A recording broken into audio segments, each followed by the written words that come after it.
What's going on, guys? It's your boy Bryson D, and today I'm going to be reacting to 40 SWAT officers face Utah's deadliest shooter situation.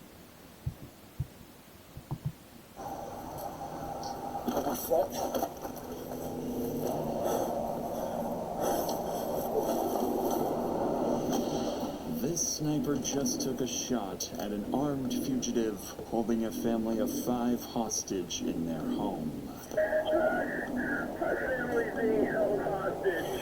The gunman, Joseph Anthony, is a man with a purpose. He has a vendetta, and he's going on a rampage, planning to kill his ex-girlfriend and multiple other people who wronged him in the past. Police don't know how far he's gotten on his list of targets, and if they don't capture him here, this family could be next. Running across the freeway! Let us see your hands! All units, I'm gonna set containment. We're gonna wait for the helicopter. All units, hold your position. God, fuck in, right? It's a showtime. Yep. Okay? Come on, one more. Police! Police! Police!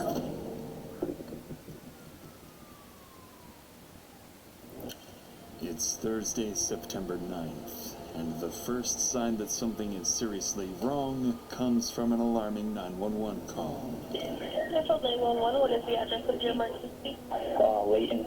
So my brother, he's on the loose right now, and he threatened to kill his girlfriend a couple days ago. He just showed up at my house. What's your brother's name?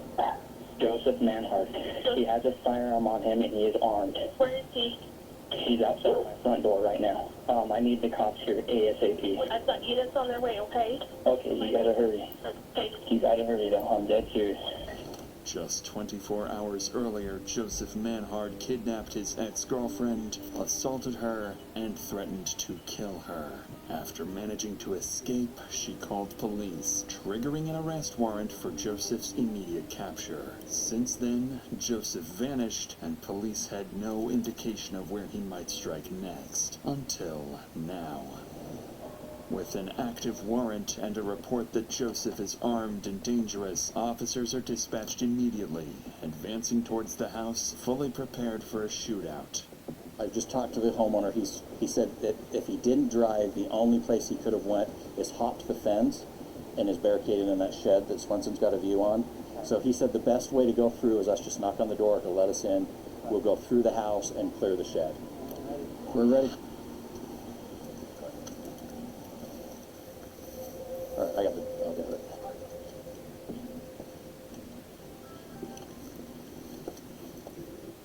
Bye. You want to show us where to go? And where's the shed? You got me? I'm going to have to go through and hit it and come swing it out wide. Swing out wide, Okay.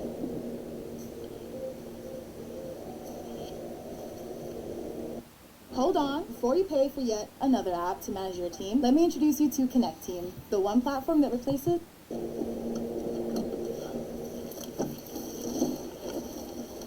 Police, anyone in there? Police, if anyone's in there, show me your hands. Come out.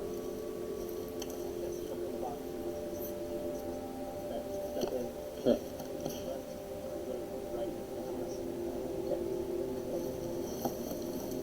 Show me your hands. Anyone in here? Okay, clear. All right. You didn't make it in here? Probably drove by one of us.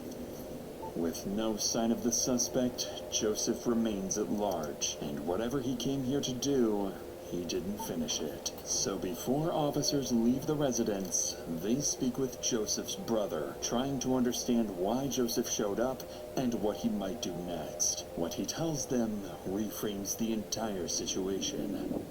According to his brother, Joseph didn't come here randomly. He was likely looking for his ex-girlfriend, the same woman who escaped his kidnapping just a day earlier. The two had recently broken up, a split that left Joseph without stable housing and increasingly angry. His brother also tells police that in recent conversations, Joseph had been talking about tying up loose ends and ending it all.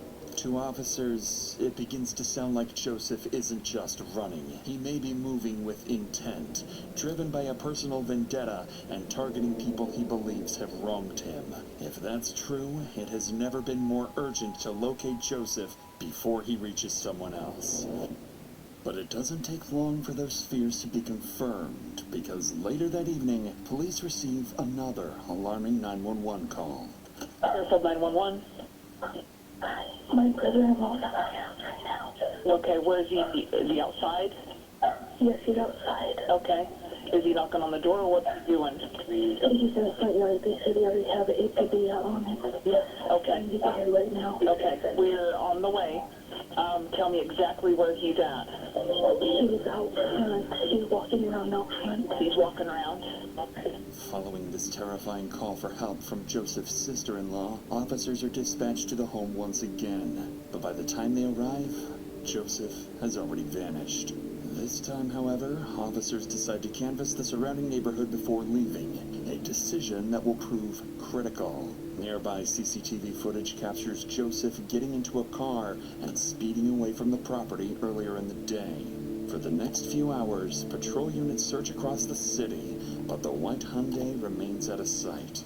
But over the next several hours, Joseph's decisions will force officers into one of the most dangerous manhunts of their careers.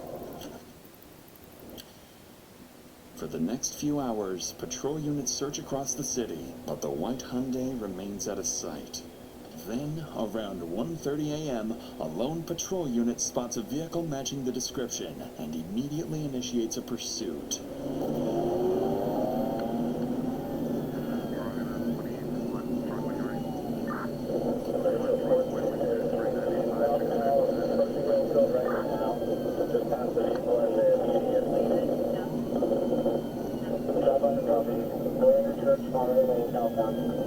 Just as the officer begins to close the distance, he suddenly loses sight of the car Joseph is believed to be driving. But just minutes later, as patrol units continue canvassing the area, one officer spots Joseph's car parked on nearby train tracks. With no way of knowing whether Joseph is still inside or hiding close by, the officer cautiously approaches the vehicle.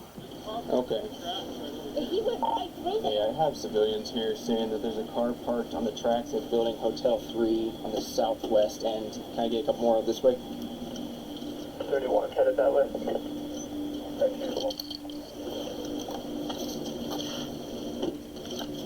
It fills up to 76. I have visual on the vehicle. It looks like it still might be occupied. Not sure yet. South corner of Hotel 3. Looks like the vehicle might be abandoned. We can start getting the containment close in, and then we can start my dog. The car turns out to be empty, and there's no sign of Joseph anywhere nearby. By abandoning the vehicle here, Joseph appears to have given officers an advantage. He is now on foot, without transportation. Police finally have a chance to corner him. But that window closes almost immediately, as just 20 minutes later, Joseph makes his next move. 911. The utility trader. I just had a lady walk in the front door, said her car was stolen and she was shot at. What kind of car? Got blood on her. We're in the area looking for this guy. Could she tell you quick what kind of car? What kind of car? A Kia Optima. As dispatch gathers details from the call, patrol units across the area are alerted to be on the lookout for a stolen white Kia Optima, taken at gunpoint. At the same time, one patrol unit is sent to the scene of the carjacking to speak directly with the victim, where they'll learn just how close Joseph is to committing his first murder. Do you mind if I talk to you for a second, ma'am? Okay. Do you mind just telling me what happened? So I was sitting in my car and he was like, hey, do you have a cigarette? Or no, he asked me if I had a lighter, sorry. And I was like, yeah, and I only rolled down my window like this far and I handed him my lighter and then he was handing it back to me and then he just shoved his arm in my window and I just started rolling it up and I started screaming and he was like, I have a fucking gun, and then he pulled it out and I just kept rolling up the window trying to scream and then he just shot out the window. And then I just opened the door and I said, you fucking have it. and then I just got out and ran. Okay. By this point, it's clear Joseph has lost control, and this woman is lucky to be alive. But that might not be the case for whoever crosses his path next, because just minutes later, around 2 a.m., a patrol unit spots the stolen car speeding down the highway, heading toward Utah County. As soon as the pursuit begins, Joseph starts swerving across lanes, forcing other drivers to react and putting innocent lives directly in danger.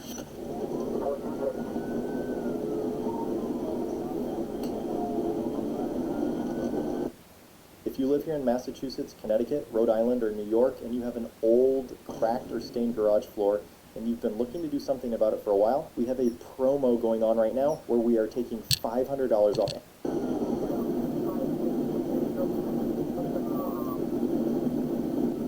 Joseph refusing to slow down, it's only a matter of time before someone gets hurt. So to bring the pursuit to an end, an officer approaching from the opposite side of the highway pulls over and prepares to deploy spike strips. At highway speeds, there's no margin for error. The spikes have to go down seconds before Joseph reaches them. Too early, and he'll see them in time to swerve around and put innocent lives at even greater risk.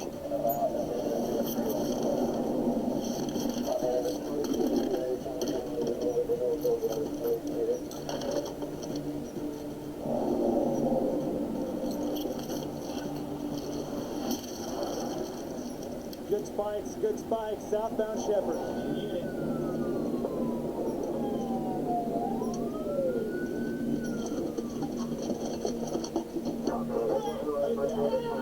Running across the freeway. He's in the northbound lane. Red jacket. Let me see your hands.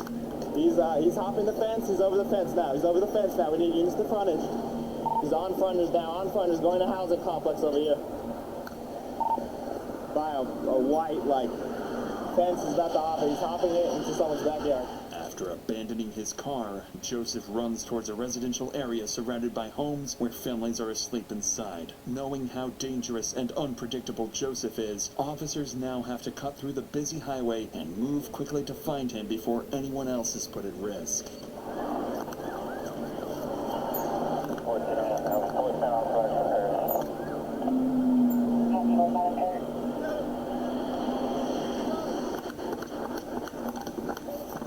No, he's behind that picket fence right there, whatever address that is. I don't know what the hell that is, but he's behind that.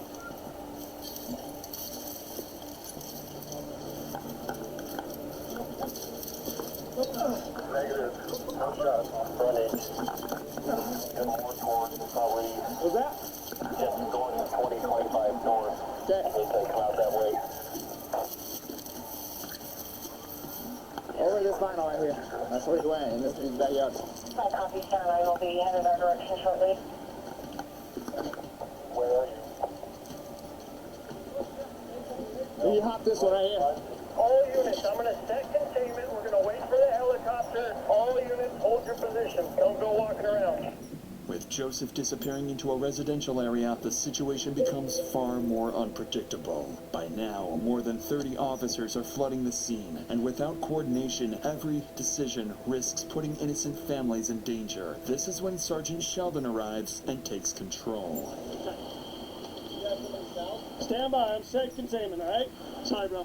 I don't have all the information because I switched this last minute, okay? So, what do you guys got? So he already shot someone in the Freeport Center. Okay. Probably gonna take like half an hour for that bird to go. He hopped over that fence right there. Which fence? That one? Okay. After a quick brief, Sergeant Sheldon forms a plan to flush out Joseph. First, a helicopter is called in to scan the neighborhood from above. Second, a tactical operations center is established near Joseph's last known location to coordinate every unit in real time. And third, officers set up a wide containment zone, covering more than a square mile, with units positioned throughout the neighborhood to cut off any possible escape routes. But just as the plan goes into motion, officers are abruptly interrupted by a sharp sound in the distance. Sure exactly where Rick came from. Man at 1700 South West. Right where Preston's at, that's where the shots came from. It was one single shot. Preston, are you okay? Hold your position. I'm sending a unit around to you. We're gonna get, if we can get someone over here to the north to 2025 north for our new civil containment. Yep. I'll set containment. You guys come up with a plan to systematically search this. Okay? The gunshot confirms one thing immediately. Joseph is still in the area. But what officers don't realize yet is that the shot wasn't random. It was Joseph forcing his way into a nearby home. And in the next few hours, the situation will escalate in ways officers aren't prepared for. But before we get to that, sometimes the scariest horror stories happen in your own head. Like disturbing thoughts you don't want, but can't stop replaying. Thoughts like, you're going to cheat on your partner and ruin everything. Or, that memory doesn't feel clear. What if I did something terrible and forgot? These thoughts can feel so real and threatening that you start behaving in life-altering ways to try to make them go away. Maybe you spend hours trying to figure out what these thoughts mean, or constantly seek reassurance that you're not a bad person, but the thoughts just get more persistent. If this sounds familiar, you might be experiencing OCD. Contrary to what many people think, OCD isn't about being neat or organized. Real OCD involves distressing, intrusive thoughts and behaviors you do to try to relieve the distress. OCD can be debilitating, but it's highly treatable with the right kind of specialized therapy. And that's where NoCD comes in. NoCD is the world's largest OCD treatment provider, with licensed therapists who specialize in ERP therapy, the most effective treatment for OCD. Sessions are 100% virtual, they accept most major insurance plans, and they provide support between sessions when it matters most. To learn more, go to nocd.com and book a free call. That's nocd.com. Do you support Israel and the Jewish people? Now, more than ever, Israel needs committed friends around the world. Approximately an hour after the gunshot was fired, the helicopter finally arrives and begins a full aerial sweep of the neighborhood. But Joseph is nowhere to be seen. On the ground, officers spread out searching for Joseph and cautiously prepare for an ambush. Forerunner?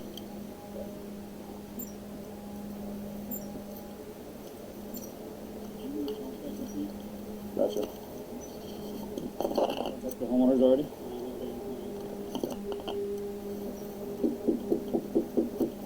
Downful police! Hi, Downful police. Oh, sorry. We're just looking for somebody in the area. We're almost secure. We didn't notice anything suspicious. Okay, if you have white male, red shirt, you see someone like that, give us a call. If you find them or see them or anything, give us a call. Alright, thank you. No, you're good. Fine. Just make sure you lock your door. Who the hell is this guy with us? Crazy. After more than 2 hours of knocking on doors and checking backyards, there's no sign of the suspect. Joseph's absence becomes increasingly unsettling, and Sergeant Sheldon quickly recognizes what it likely means. If Star 9 can't find him, we have a totally different situation, right? Because he potentially could be in any one of these houses. He could be taking people hostage. He could have broken in and it's unoccupied, right? So we have all of this shit that we're going to have to filter through. And that's going to have to take how many houses are we looking at? Resources. I would estimate 8 on this side, 6 to 10 on this side. At this point, Sergeant Sheldon and his team are forced to consider multiple scenarios, including a barricaded suspect holding hostages inside. But they won't have to weigh those possibilities for long, because one phone call is about to answer that question for them. 911, what's your emergency? My family's being held hostage. Immediately after this, officers spread out and quickly locate the caller nearby, Chris Samuelson, a father who managed to escape the house just moments earlier. What he tells them is chilling. Inside the home, his wife, 2 daughters, and his daughter's boyfriend are still being held at gunpoint, and Joseph is inside with them. With this new escalation, Sergeant Sheldon knows this is now beyond the scope of a standard response and prepares to bring in specialized tactical support. All units, priority traffic. All units, priority traffic. We have information from a citizen leaving a house. Oh, jeez. Let's go. All bountiful SWAT, return to talk. All bountiful SWAT, return to talk. Victim's wife, daughter and daughter's boyfriend are all on the couch. Suspect was sitting in a chair just behind the couch. Daughter, he has another daughter that is sleeping downstairs that should be waking up in the next couple of minutes. Suspect gained access to the house through an unlocked window in the basement. After SWAT teams arrive and are quickly briefed on the situation, they begin coordinating their next steps, preparing to establish containment and open negotiations with Joseph. But before a plan can fully take shape, someone is spotted exiting the back door of the Samuelson home.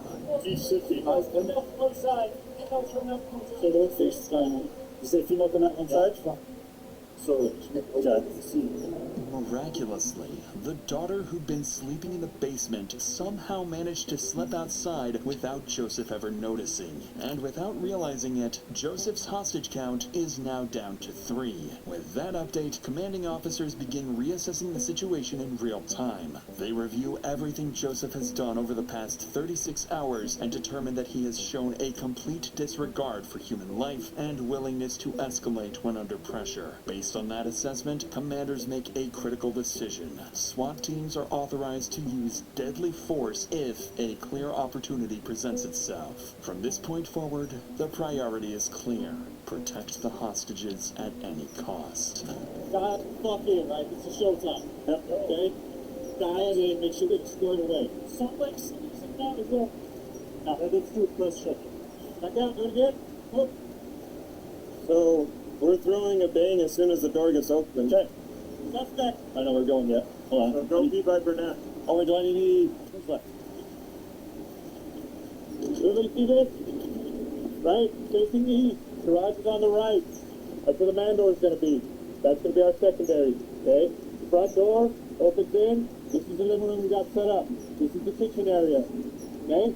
Everybody see the back? Wrong side on that. Yep, yeah. Wrong side of that. All right. All right, Phil Breach, we're going to practice to the right. Get behind the stairs. If daughter snuck out window, that means the bottom window is open, right? This is the fastest way to get in. It's the fastest way. We have a flashbang. We're going to reset it, do a loop, and come in. Let's keep practicing. Wherever he's at in this room, you guys can flip. Okay. 2 bangs. 2 bangs? You want to do 2 bangs? No, 1 bang. Just one? Just 1 bang. With deadly force authorized, a coordinated plan is put into motion. One designed to end the threat and extract the hostages safely. A sniper will be positioned nearby, ready to take Joseph out if he's exposed and a clear shot presents itself. At the same time, negotiators will make contact with Joseph, work to slow him down, gain compliance, and convince him to release the hostages and surrender peacefully. If that fails, they have one secondary objective: get Joseph to step outside. Because if he does, even briefly, it could create the opening the sniper needs. With 3 innocent lives at risk, there's no room for error. One wrong move, and everything ends tragically. I would definitely recommend TurboTax. My tax expert, she was amazing. She answered all of my questions. It all just felt super easy and transparent. You gotta try it. You have to. Should these glasses be illegal in the U.S.? Nobody believed me at first, but now everybody wants a pair. My friends roasted me for buying miracle glasses on. We're good. Thanks, man.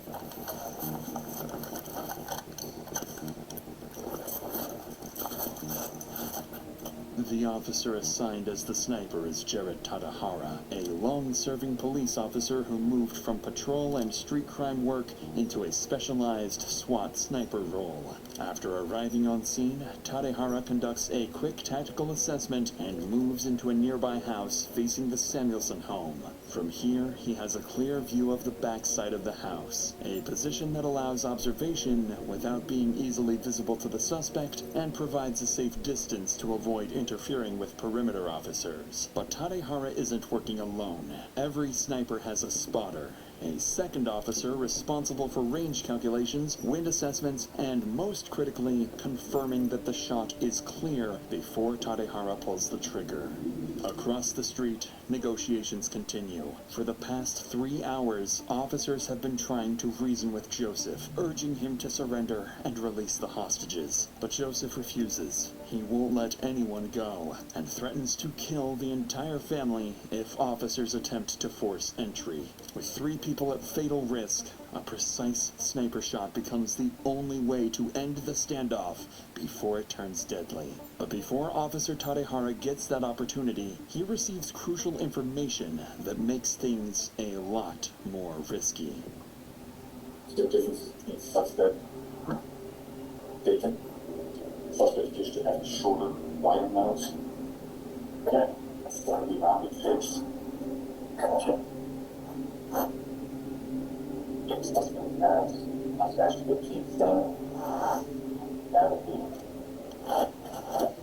Unfortunately for Tadehara, the situation just became far more complicated. One of the hostages inside is a male who closely resembles Joseph. One wrong shot and an innocent person could be killed. With that in mind, Tadehara shifts his position to a different house across the street. He needs an angle facing the front door of the Samuelsons' home.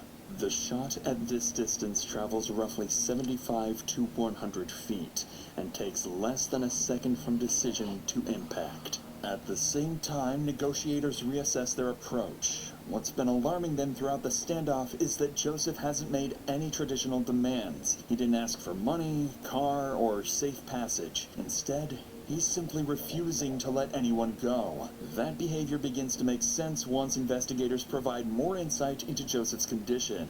According to them, his mental state has been deteriorating for hours. He's been heavily using drugs for days, his thinking is no longer rational or strategic, and his behavior is increasingly volatile. Most concerning of all, Joseph isn't releasing the hostages or surrendering. His endgame appears to be killing people he blames for all his problems, then forcing police to kill him or take his own life. Because of this assessment, SWAT officers remain positioned far back to avoid provoking him. Negotiators then ask Joseph to step outside the front door with the hostages to prove they're still alive. If he does, it will give Tadehara a clear view and a chance to take the shot. It takes time, but Joseph eventually agrees to walk to the front door with the hostages while warning he'll shoot them if officers make any aggressive moves. After 2 days of chasing Joseph, officers finally have a chance to bring his violent rampage to an end. With the SWAT team nearby staged for immediate entry, Officer Tadehara prepares to take the shot. He stabilizes his rifle using a bipod, a small stand attached to the gun, then lies prone, steadies his aim, and slows down his breathing. A few seconds pass, and then the front door begins to open.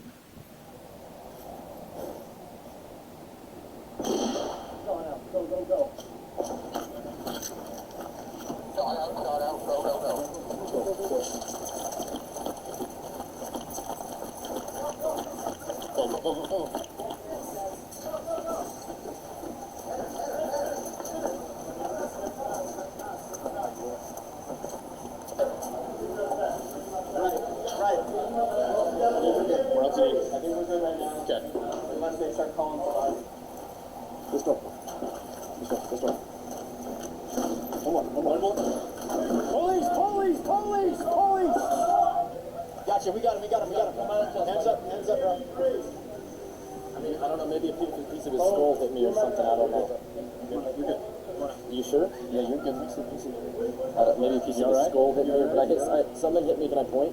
Someone hit me right here. I see. Come on, what do you see? He's okay. Yep, he's okay. Grab him. You okay? You got anything? Careful, she's shaking. Yep, I got you. Just hold on to me, I got you. You're safe. You are safe. After more than 6 hours trapped inside with an armed, unstable man, the entire family survives. An outcome that, just minutes earlier, felt far from guaranteed. At the front door, Joseph Manhard lies critically wounded. Paramedics rush him to the hospital, but despite life-saving efforts, he's later pronounced dead. Investigators later determined that Joseph's actions were driven by a rapid collapse. His failed relationship and heavy drug use pushed him into increasingly violent and reckless behavior. By the end, he wasn't trying to escape or survive. He was acting like someone who had nothing left to lose. Imagine being able to build an app with your name on it, just by thinking about it. Meet Base 44, a complete AI. Yeah, that was crazy.